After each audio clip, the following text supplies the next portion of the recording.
Welcome into Chatterbox Bearcats. I'm your host, Hudson Klauke. We got Chuck Walter live from Las Vegas in an Uber of some sort, cooking up parlays as we speak. Positive vibes today on this show. We've had a lot of negative shows, Chuck. You like what you see here.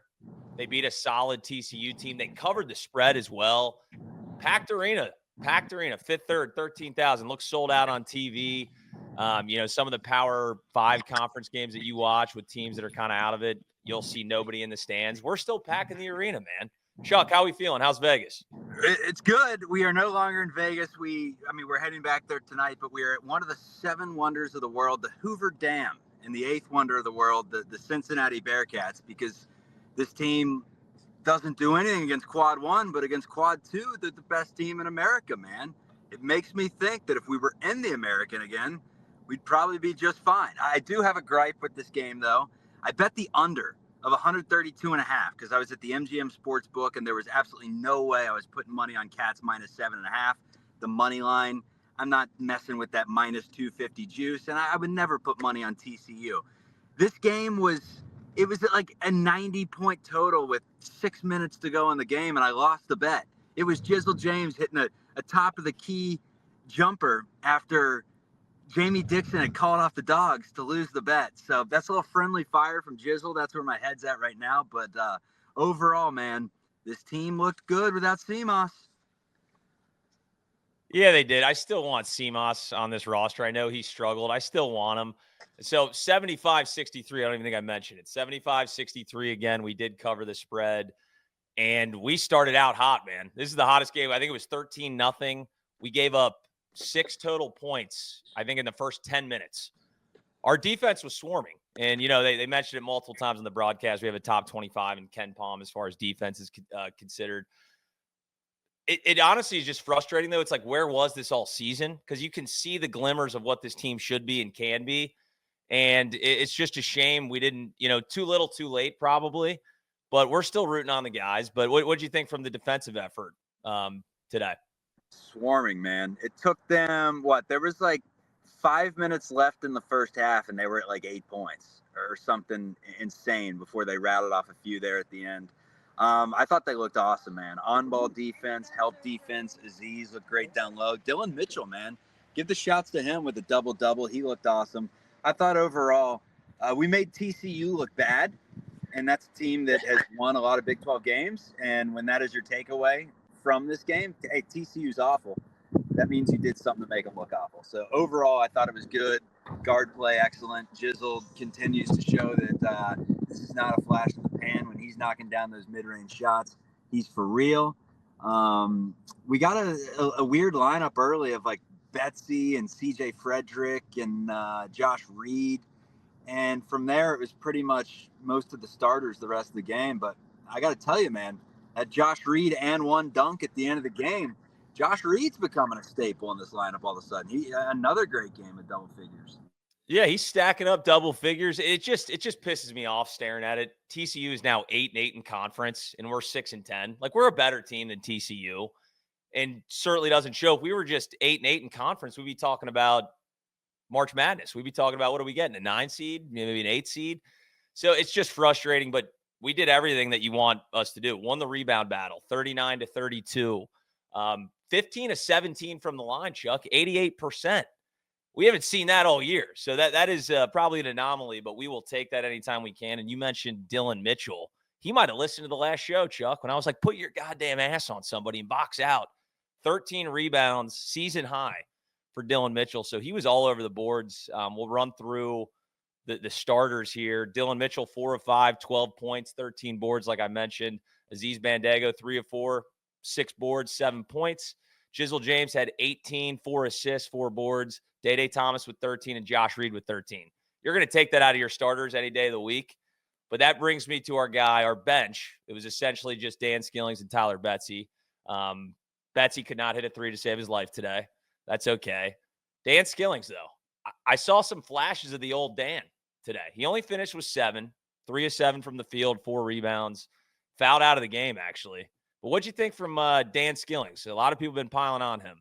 I thought he looked great, and I thought our interior game in general, not even from, Aziz scoring down low or anything, but just getting the ball close to the rim and making easy plays, offensive rebounds. Like, I thought he kind of was the catalyst of that off the bench. Skillings, it's the curious case, man. It's not Benjamin Button. It's the curious case of Dan Skillings, because he was our best player to start Big 12 play. It was those first 3 games. I mean, against Kansas State, I had a buddy text me that is a Providence fan. I've brought him up many times on this show. And he was like, Dan Skillings is heading to the league, man. This guy's a star. And he did that for like the first 3 games of Big 12 play, and something to do with confidence. And then you hear all the chatter from Cats fans saying, no, it's actually NIL related. He's just sitting out and doesn't necessarily care about the season. We all know that's a bunch of BS being stewed up in the message boards. But it's a game of runs. It's a game where you go as your confidence takes you. And I think he's playing with a little bit of a chip on his shoulder right now. Can he do it for back-to-back games? And can he do it against the Houston Cougars? Because we all know that these are the types of games that Wes Miller wins, right? When we give up on the team, when we say it's over, when he's playing a team that's middle of the pack, these are the games that we typically win. But can we follow it up with an insane performance and start beating the likes of Baylor and Houston? Just one of these games, can we win? That is the question. The answer thus far has been no, but there's, as Wes says, there's still a lot of season left, Houdini. And the thing that always confuses me as far as like, oh, these guys got paid, so now they don't care. Like, Dan Skillings didn't make generational wealth this year. You know what would actually make him a ton of money is if he played awesome and got drafted into the NBA, or played, whatever, overseas and got a huge contract. So these guys aren't just quitting because they made $300,000 in a single year, unless they're complete idiots, which I don't think was the case with Dan Skillings really ever. I know people like to pile on that. But I do have breaking news, Chuck. Wes Miller just got his first quad 1 win of the season. BYU is now quad 1. We are now 1-10. So congrats to Wes. The quad 2 merchant has now catapulted into 1 quad 1 victory. We will take it. But you mentioned, I mean, it's like too little too late because we got Baylor and Houston. We're a tournament team. I've said that, man. I think we're a tournament team. I think we could compete with the likes of Wake Forest and SMU and some of these teams from the ACC and maybe Vanderbilt from the SEC. I think we could compete. You throw us in as an 11 seed. I mean, we're dangerous with the way we defended today. And if Jizzle and some of these guys can make their outside shots, we can win a game or 2 in the tournament. But we've dug ourselves in such a hole. I mean, you go back to Utah and Utah, Kansas State and Manhattan. You flip one of those 2 games, it's a completely different season. You flip them both, we're probably locked in at this point, just about. No, it's just a couple of games here and there, and we were certainly in it. I mean, just beating West Virginia would have just been colossal. We'd be feeling a lot better. Niehaus mentioned UCF was briefly a quad 1. I think that might be a quad 3 at this point. UCF has completely gone off the rails, 7 straight losses. It just sucks looking down this schedule. It's like you just beat Utah on the road. We're talking about something completely different here. Now you got to beat Baylor and you got to beat Houston on the road. So it's going to be really difficult to do. I know people were getting pissed off. Everybody was like, why are we even talking about the hypothetical? When I was on Off the Bench about, would you fire Wes Miller? I'm like, well, yeah, it's meritocracy here. He hasn't gotten it done in 4 years. God forbid we talk about hypotheticals. We're fans. Regardless of the contract, we're talking about it. Yeah, if you don't want to talk about hypotheticals, shut down Sports Talk Radio. That's all it is. That's all it's been for 50 years. Well, it's like, how many times can we do the same show and be like, what the hell is this team doing? Like, what do you want to break down the West Virginia back cuts that we let go? So you do like to see, though, Wes Miller, he's still got these guys playing hard. The energy was there. The 50-50 loose balls, we were all over them today. I feel like I haven't seen that like all year. It felt like every 50-50 ball went the other way. Granted, TCU could not hit a shot to save their lives. We did make them just look legitimately bad. And that's why looking at them being, 500 in the Big 12 and us at 6-10 is so infuriating. How about that Day missed dunk? You probably thought that was going to be good for the under. I was like, oh shit, here we go again. West Virginia collapse. Day, just lay the ball in, man. just lay the ball into the basket. He has to lead the country in missed dunks, right? All I needed, man, was for Cincinnati to keep that 17-point lead, because once TCU started fouling, it was toast.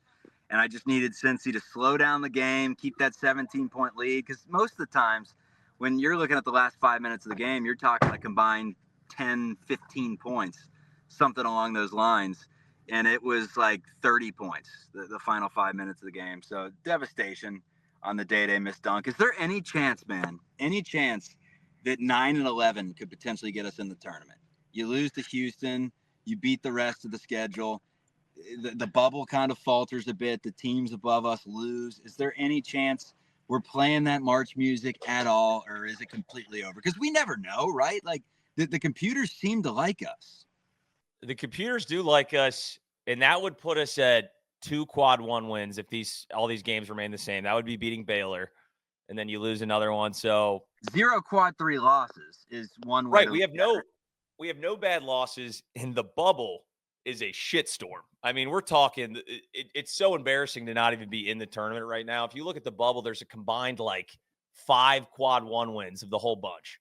And we're still on Lenardi's like considered line at this point. We're not even in, next 4 out or anything, which makes sense. I mean, we just haven't. You got to beat West Virginia. You had to do it. You didn't do it.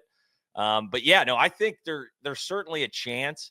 And then you have to start wondering at that point, does the Big 12 conference play matter?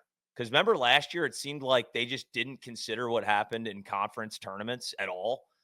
That's something we could talk about down the road, but for the sake of the show, yeah, I think if we beat Baylor and lose to Houston and win out the rest, I think you're definitely considered. You're in that bubble talk at least. You're in like the next 4 out probably, which is all we want as fans. I just said like sweat, get to the point where it's Selection Sunday and we're at least on a line to where our name it's brought up to John Rothstein and to Bunker Boy and all these different guys. Could Cincinnati make the tournament? And they just say, absolutely not.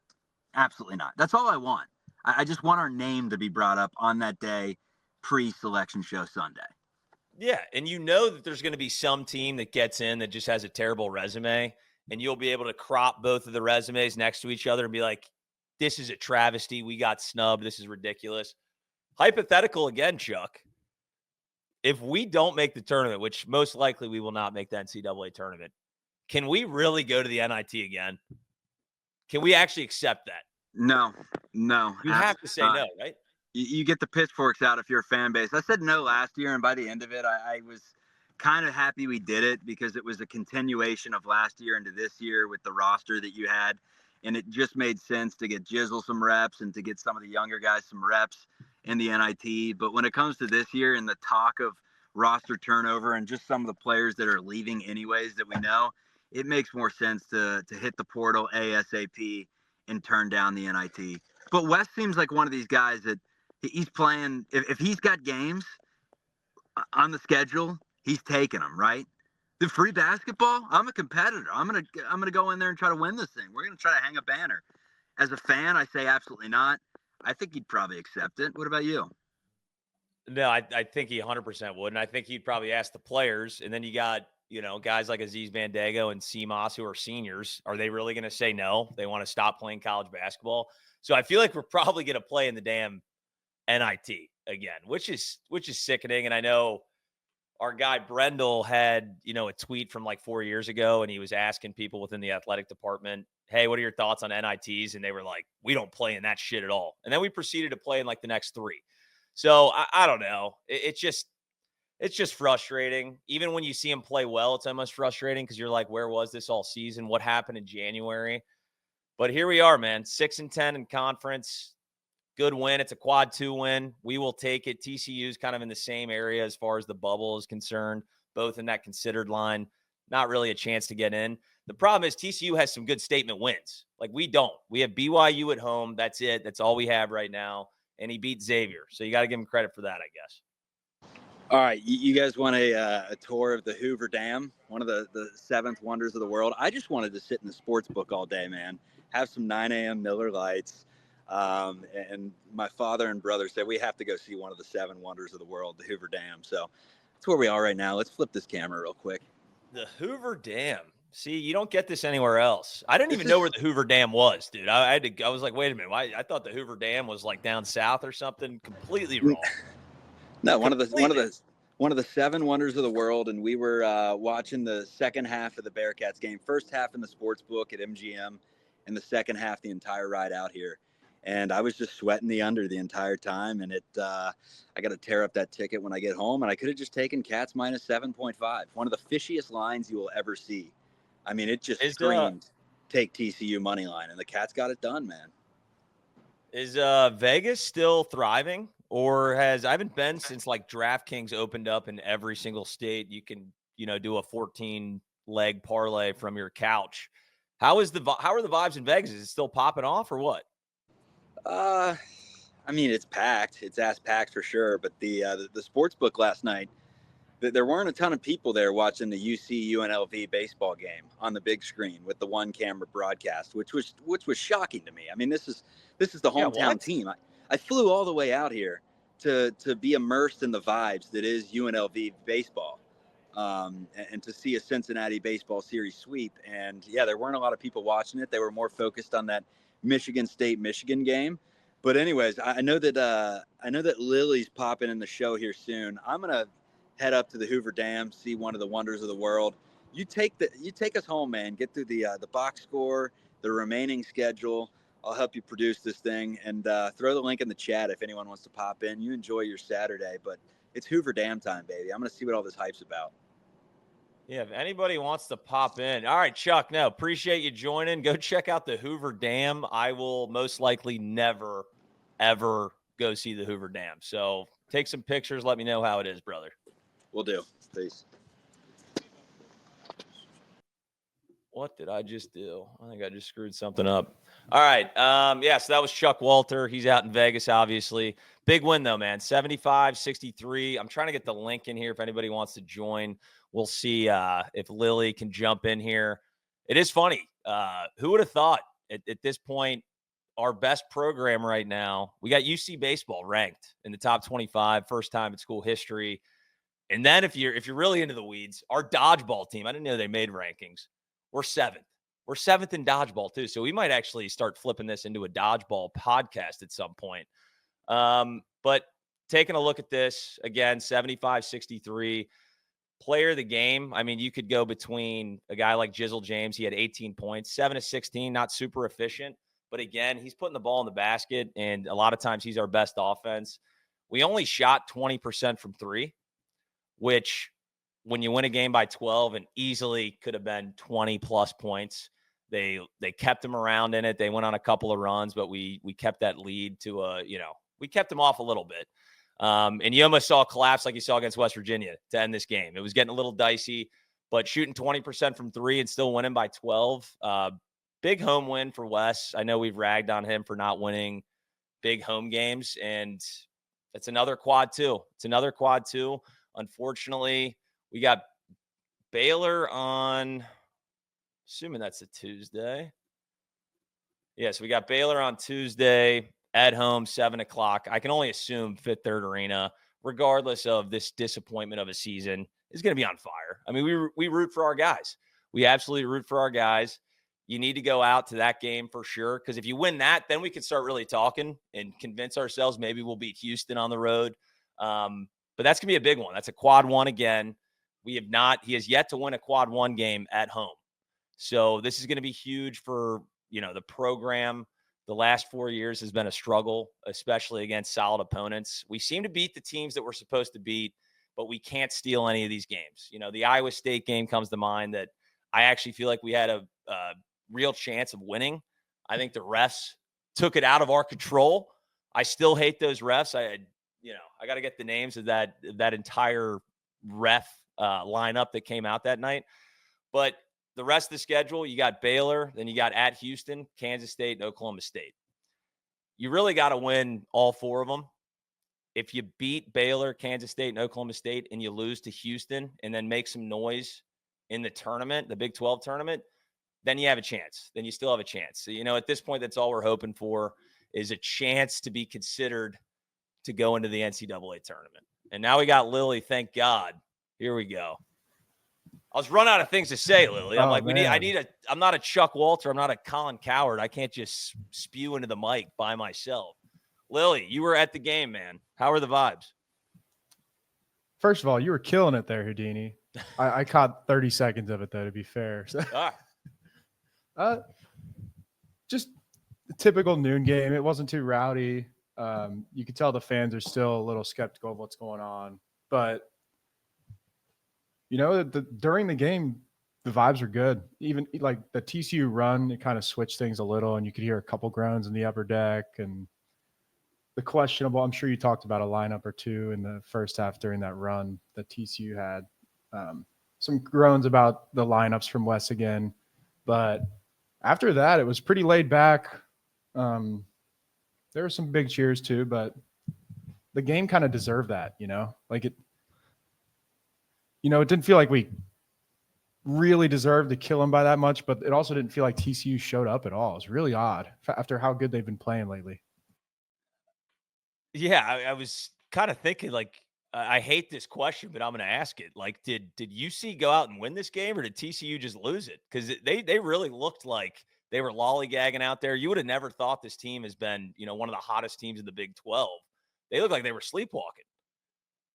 And I've been watching TCU. I was pretty concerned about this game. I know they're bad. Like, I know, but they just beat Texas Tech. Sometimes you catch teams at the wrong time, and it felt like we might be catching them at the wrong time. But the thing so we've won 4 of 6 now, and the two games we lost, they were road games, and we were expected to lose, like by Vegas and stuff like that. Obviously, you want to win one of those because we put ourselves in this position. But I know it's not 85 points the last couple games, but are we in like a mini run here and just not really realize it because we're so busy crashing out about the West Virginia? I don't think we'll know until Tuesday. We're gonna find it. Yeah, I was like, we're gonna find out real quickly if we're any good when we play Baylor. Like, because yeah, we did go on a mini run, but when you look at it, it's UCF in Utah, which we're gonna take those wins. They're not some world beaters. The one game that still kind of stands the test of time is that BYU win. Other than that, I mean, you're just beating teams that you should beat that aren't they're the bottom dwellers of the Big 12. So it's hard to say because he's beaten all the teams he should. The Utah game on the road was the one where it's like, you got to win that, and we didn't. I thought a big measuring stick game was that West Virginia game. Like, you just had to win that game. I know we were underdogs. They're without their best player, or, well, Javon Small at this point is probably their best player, but DeVries is out. First-year coach. We should win that game. We should absolutely win that game, and now we're dealing with an uphill battle. But we'll find out. You're right. We'll find out against Baylor, because if we go and get smoked by Baylor, then none of this means anything. We're like, all right, we are who we thought we were when we went 2-8 to start. We just stink. So we'll see. Chuck is back. I guess I'll bring him back in. He's got the Hoover Dam in the background. Chuck? Hey, fellas, this is just live correspondence. I'm not actually going to say anything. I'll pop out in a second. It's loud. Oh, damn. Chuck, thank you so Hoover Dam. You're right. That is a beautiful sight for those listening on audio. They're going to be very, gorgeous, very confused. But Lily, did you ever think, were you worried at all in this game at the stadium? I know you mentioned some groans, maybe some boos. Were you ever worried that we were going to let this thing slip away like we did against West Virginia? No, it never got to that point. I thought we responded pretty well after the runs. It's just the runs felt so, the Page thing, and then the small ball Mitchell thing didn't work a little, and TCU was getting easy buckets, but we responded well. We had 31 at half, so hell of a second half there. Honestly, the second half, I can't remember UC getting that many like great looks off of like passes from our guards to bigs running at the rim. And I want to blame TCU on that probably. Like, it just felt like TCU was just messing up all the time. Dylan had a good game. He was frustrating me a little on defense, but You had 13 boards, Lilly. Give Dylan some flowers, okay? Yeah. He missed one, and I crashed out. Then I saw he had like 11. I was like, what am I doing here? The things that stood out to me, I thought Day set the tone early on defense. I thought TCU's guards just looked so uncomfortable. They weren't getting any good looks. I know they were missing some shot. Like, it's rare to miss that many shots in a row to start a game, but we were making them uncomfortable straight out of the gate. That's good to see. That's been a recurring theme during this, if you want to call it 4 of 6, a run. Day has showed up early in those games for the most part. And I thought Aziz had a great game, was playing his tail off. And then I assume you already talked about Dan. Yeah, I was asking Chuck. I'm like, I saw some. What is going on here, man? I saw some old school Dan today. You know, he only finished with 7. He had 21 minutes played, 2 blocks, 4 rebounds, a steal, like just typical Dan Skilling stuff. You know, not to the level that we saw last season by any means, but I saw some flashes of like, that's what we expected here. What did you think of Dan Skilling's today? I take it as a reminder for myself to be careful how we talk about players, because you know the rumors a couple weeks ago that he's going to quit and stuff. It's like, what? I don't think it's effort related really with Dan. I think it's maybe the extra, maybe like not fully all in, stuff like that. But he's trying hard when he's out there, and when he looks dumb a lot when he tries hard and it doesn't work. So again, I'm not expecting some like crazy resurgence from Dan down the stretch. I think we kind of know what's going to happen there, but it's good to see, especially with CMOS out. Like if some magic does happen here, he's going to have to be a part of it at this point. Yeah, and it seems like we kind of have an identity now, at least offensively. It's, you know, the Day and Jizzle show. And if you're looking at efficiency-wise, wasn't great again. 7 of 16, 5 of 15. But those seem to be the 2 guys that we're going to. They've played great probably the last, 6 games or so. A couple duds here and there. But those seem to be the guys that we're running the offense through exclusively now. Like, we're not dealing with the CMOS thing, the Dan Skillings thing. It's those 2 guys. They're the engine of this offense. And I think it's opened up a ton of things. Obviously, when Jizzle James can hit shots, granted, nobody could hit a 3 regardless of team today. I mean, hell, since he went 4 of 20 and TCU went 6 of 23. Just a disgusting display of 3-point shooting. But I like the offense when it runs through guys like Day Thomas and Jizzle James. Now, the issue there is it'd be really nice if one of those guys was about 6'6", because it's really tough for them to get into the lane and be able to finish over bigger defenders. But I think that's your best bet right now, is to run the offense through those 2 guys and, let guys like Josh Reed do the off-ball cutting, Dylan Mitchell, the alley-oops, Aziz, when he has an alley-oop, please don't pass it to him in the post for the love of God.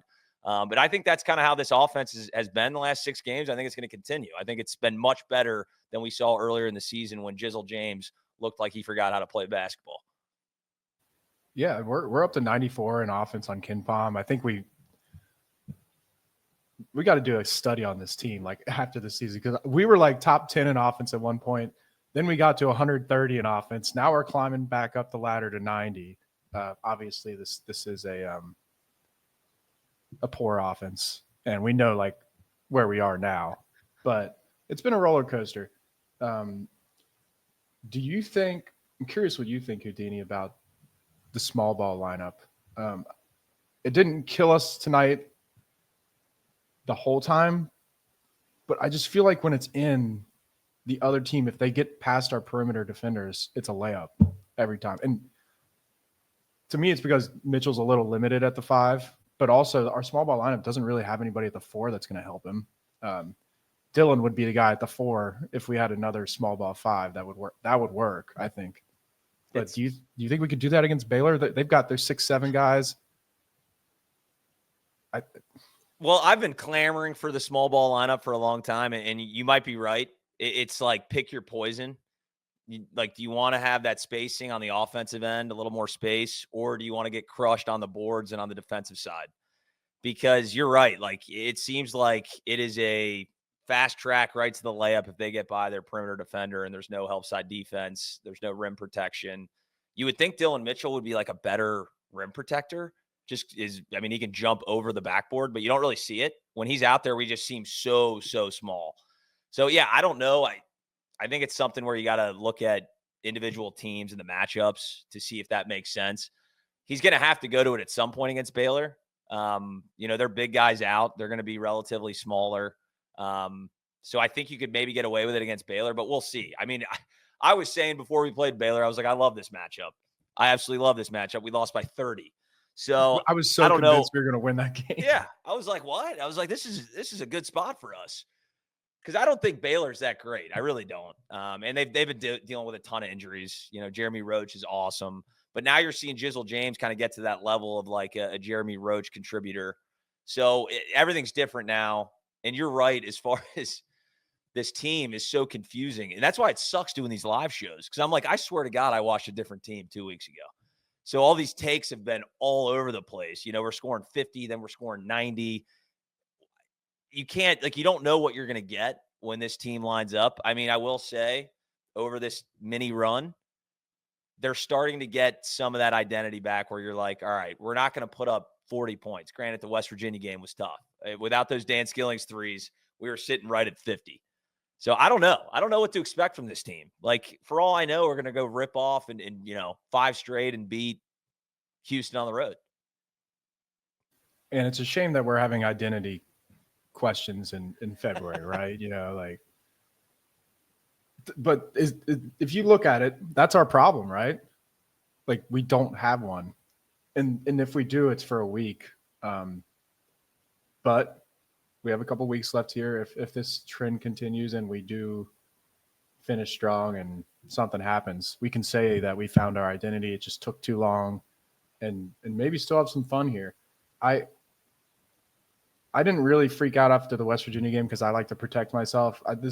After the West Virginia home game, I was like, I'm sorry. I'm not letting these guys hurt me again. So you're smart.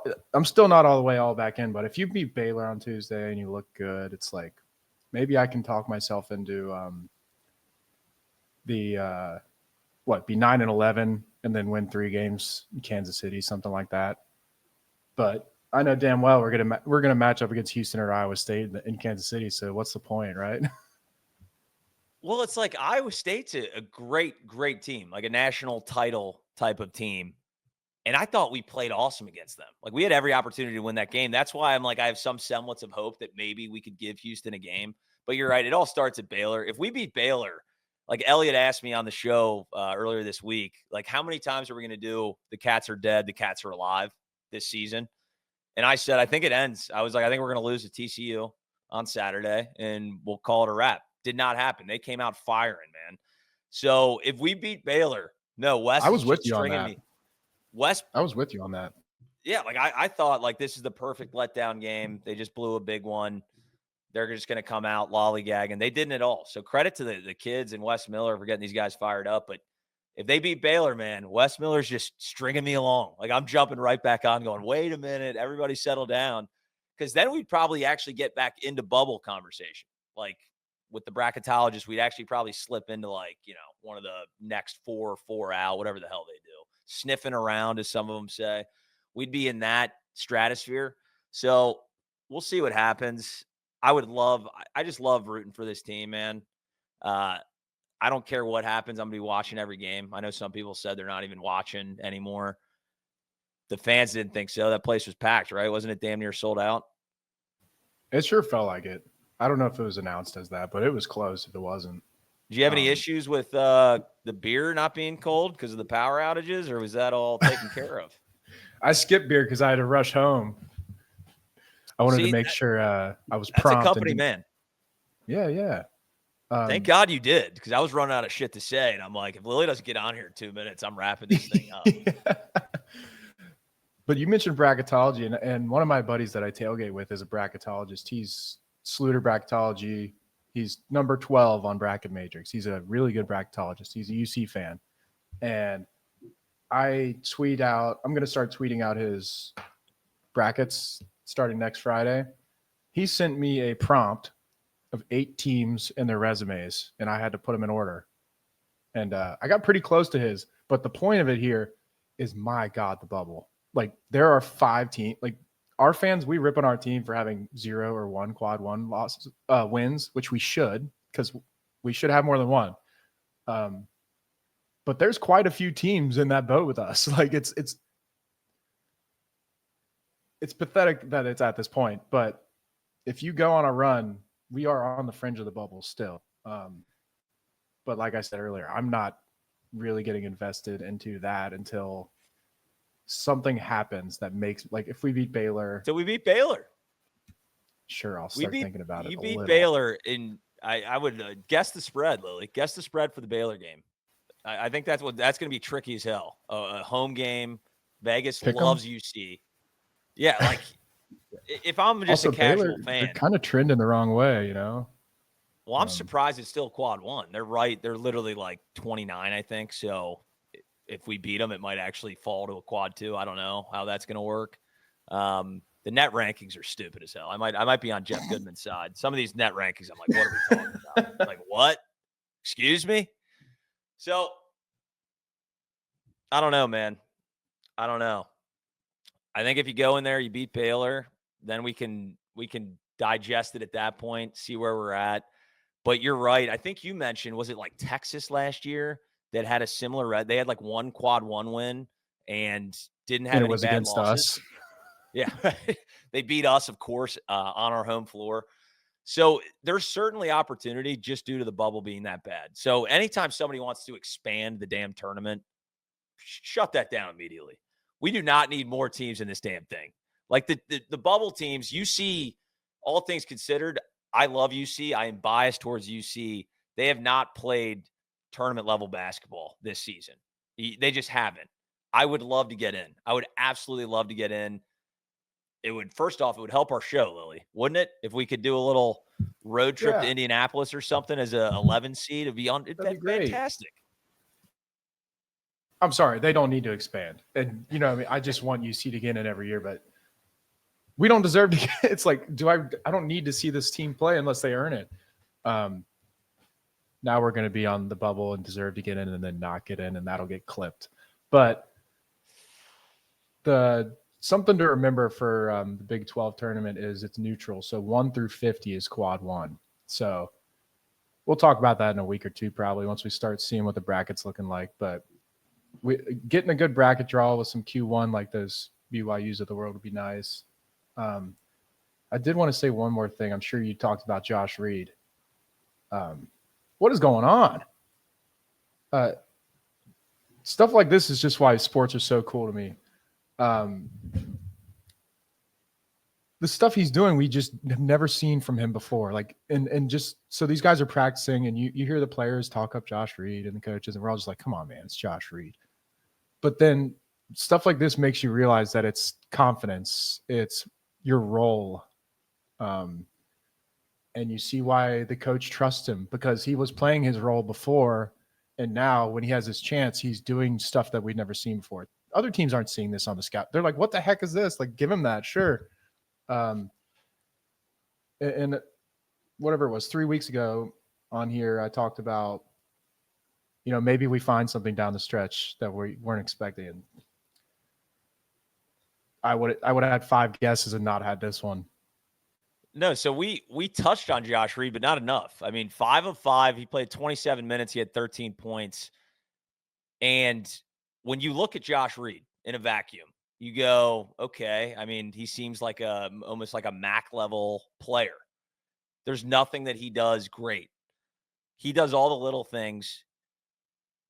The offense is way more fluid when he's on the floor because he knows his role. Granted, he had a couple interesting he had like a fadeaway attempt in a critical moment against West Virginia, which I was like, all right, Josh, relax. That dunk was sick against BYU, but settle down. But he knows his role. He's not a ball stopper. He knows that he's not the go-to guy. Off-ball cutting, just, you know, basic pre-K basketball. Cut, move around, get some motion going. He does all that stuff. So the offense just moves so much better when he's out on the floor. And now it's like you can't take Josh Reed out of the starting lineup. And I'm interested to see what happens if and when Simas Lukosius comes back. Because I got a couple of texts, which I totally disagree with. They're like, we're better without Simas. I'm like, dude, what? I want Simas playing on this team. You can argue, should he be getting Did they the amount watch of the minutes West he's Virginia getting? game? Yeah, I was like, well, we just looked like dog shit against West Virginia. Could not score to save our lives. I don't hate the idea of a guy that, on a good year can shoot damn near 40% from three. So do you think if Simas comes back, they're going to flip him into the starting lineup, put our Lord and Savior Josh Reed on the bench? I can't believe this is going to be a talking point. I didn't realize till you just said it, but that's going to be a talking point. Yeah. No, they're going to be like debating, like, wait a minute, we're going to take Josh Reed, our third best player, out of the starting lineup. I mean, it's whatever. I don't know if it even matters, but it's interesting. Yeah. I think,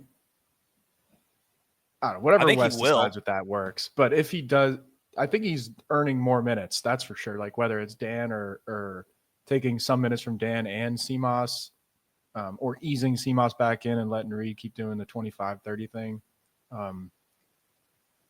All I know is it's awesome. If he didn't emerge, we're spiraling just like we kind of, about a month ago, we thought we might lose every game, right?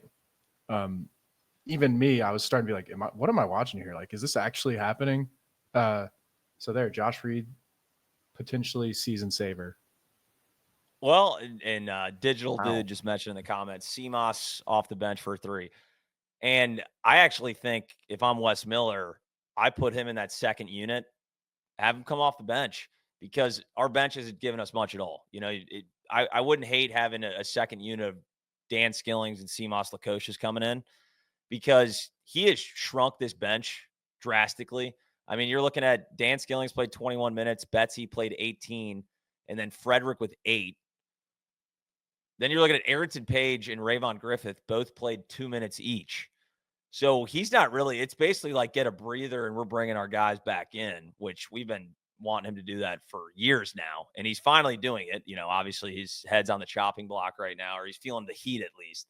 So I don't necessarily hate having another guy that can, shoot from the perimeter, coming off the bench and get some bench scoring, because if Josh Reed's going to put up double digits, man, like I'd take that 10 out of 10 times.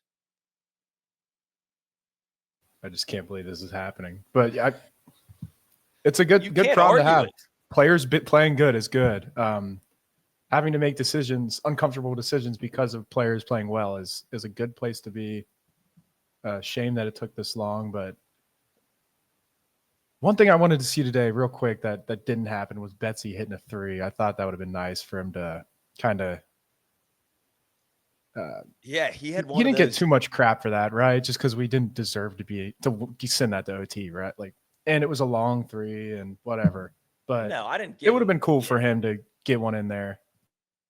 Yeah, because he went on that little hot streak, and then he's been pretty ice cold lately, and some of them don't even look like they're close on some of these 3 attempts. I thought he did some good new things though. Like you saw, he got pretty into it on that rebound and putback. I want to see him drive a little bit more. He's got such a big frame, and he's actually not quite as slow as maybe you would think, at least initially that I thought. It seems like he's just comfortable on the perimeter. He had some decent moves getting in there, and he's, like I said, he's 6'7", right? Like he's a big body. I would like to see him get closer to the rim. I still like Betsy. I don't give a shit that he went, 1 of 6, 0 of 4 from 3. He's a freshman. Yeah. You see where the potential lies there. Now, we're probably going to get some – are they going to do the same thing with Josh Reed now that they did with Jizzle James? They're going to be like, dude, Alabama, Nate Oates is going to come with a bag for Josh Reed. Like, you got to be worried about Josh Reed, heading over to Kansas with Bill Self or something. We'll probably see some jackasses say that, and I love it. I love it. That would be – I mean, if that happens, it's just whatever, right? Like, can't win that. Yeah, he starts at Duke next season. No, but credit to Josh Reed, man. He's been fantastic. In his role that is now completely bigger than anyone would have thought. I mean, we thought he wasn't even going to be in the rotation. Here he is starting, and he's playing great minutes. So Lily, that's all I got for this game. Again, we got Baylor on Tuesday. That's the measuring stick game. I feel like we've said this 1,000 times. We typically lose these games. Maybe we can get a W. What's your prediction? We'll leave it at that. We'll end the show with Lily's prediction. Baylor, 7 o'clock on Tuesday. What happens? I thought we were going to lose today. So did I. So I should probably pick us to lose, right? I think we're going to win. Yeah, I think Baylor's – I've had this thing in my head, though, so I've been looking for it. I'm going to watch them play Colorado today, which is about to start here in an hour. They are so thin.